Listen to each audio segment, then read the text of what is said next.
What's up, guys? Week 2, vertical push-pull, a little shoulders, delts, and lats.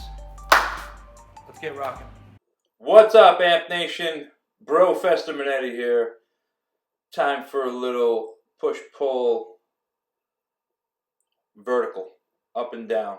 Basically lats and delts and tricep action, but you know, I always like to get my full body warmed up, and that's what I'm doing right now. This is my upper back. Obviously, band pull apart's one of my go-tos for just overall strength in the shoulder girdle and keeping the upper back nice and strong for a lot of my upper body movements and workouts. And then here I'm doing a little Turkish get-up. It's actually in the program. If you don't like Turkish get-ups, I created a video where you could, you know, break it up into little mini exercises so you can kind of learn to master this exercise. I believe it's one of the best exercises for efficiency, for overall strength, conditioning. It's a grind. There's like 5 different steps and positions to put your body in that help increase mobility in the shoulder, build stability in the shoulder, core, lower body. There's multi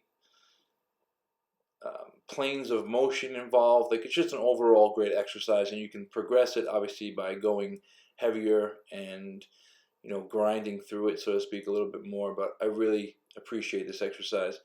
I'm not sure any of you guys are kettlebell guys. A lot of my, I'm assuming, subscribers are bodybuilders, but I am a hybrid. I like to do a little bit of everything. And upper body push-pull. So that Turkish get-up gets my shoulders fired up and my core.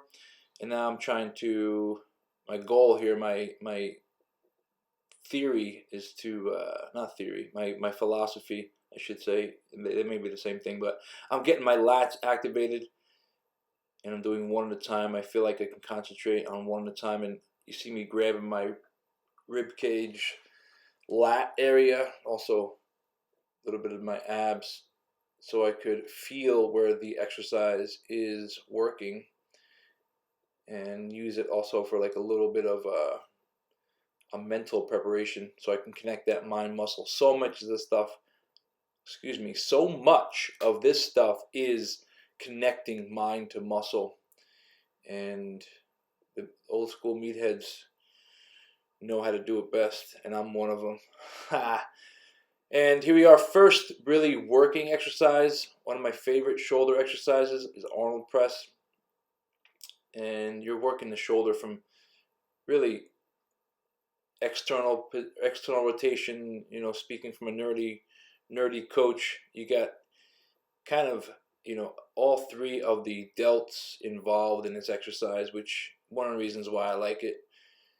And yeah, you may not be able to go as heavy, and here I don't know, maybe I'm using 50s, maybe I've gone to 55s, maybe for a set of 8 to 10, but it's one of those exercises where you got to take your time, I feel, and I'm really trying to concentrate on doing both sides at the same time. And, you know, I'm aware of my imbalances, and that's one of the things I would recommend for new trainees is to, you know, pay attention to left and right sides of your body. And that's one of the reasons why, another reason why I suggest training unilateral, one side at a time, so you can find those areas and pay attention to them while you're working out. And a neutral grip pull down is next. Karen's starting us off, and a couple things to pay attention to here is, you know, obviously we're looking to work our lats, but you're looking for that shoulder, or what I'm looking for as a coach, that shoulder to stay neutral and not internally rotate. So I'm also a big fan of full range of motion, going all the way up, activating, and then coming all the way back down. Now that bar is at the height of my shoulders. Sometimes when I'm training clients, I tell them to stop at the chin level when they're pulling down, because they don't have the shoulder mobility and maybe, or the upper back strength to keep that shoulder from internally rotating. I did create a video, guys, that is on this channel where I'm talking about some do's and don'ts of the pull down. Check it out when you get a chance.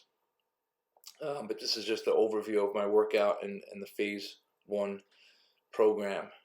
Here I am doing a little of my favorites. Gotta talk faster. Dips, full range of motion. I've always done dips for chest.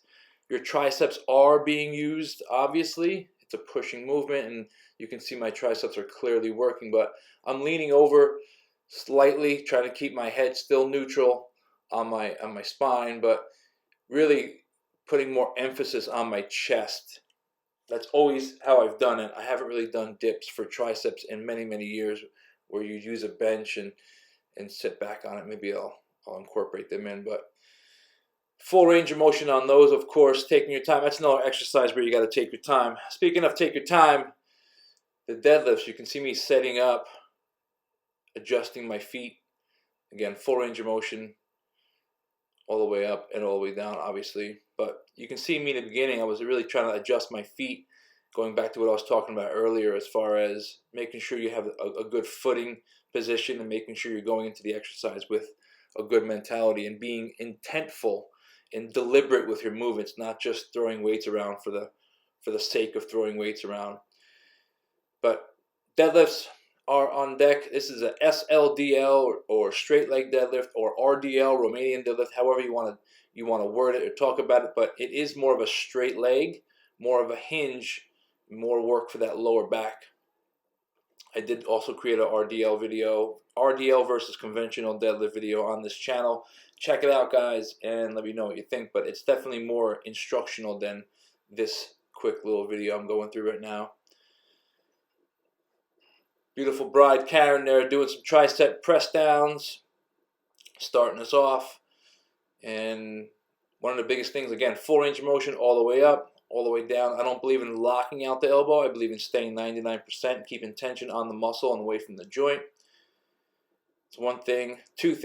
Number two, I should say, is I'm keeping my head straight, trying to keep it neutral on my spine. I see this exercise done wrong a lot of times where people are pressing their head forward and taking it off the spine, off the cervical spine, which is not good for your neck, or it's really not beneficial for your triceps either, or shoulders. So that's one key ingredient. And this is just me just busting out a little drop set. I'm a sucker for drop sets. I don't have drop sets in the hypertrophy week of this particular program, the AMP Phase 1 3-day split, but I'm a sucker for volume. So I always throw them in there if I feel the need. Here's a little discussion, because Karen, I don't count reps either, guys, so I don't know how many reps I do. I do until I get bored. Karen was calling me out because I told her I did 27 reps, and she said, no, you did not. But I don't count reps. I just go until I get bored or my muscles fail and or my form starts to suck. But Karen was inspired as well. Usually if I do it, she needs to do it. But here we are just busting up a little drop set for those triceps to finish out the workout. And that's a wrap, guys. Phase 1, amped, 3-day split. And this is day 4. Chest delts, triceps, get amped.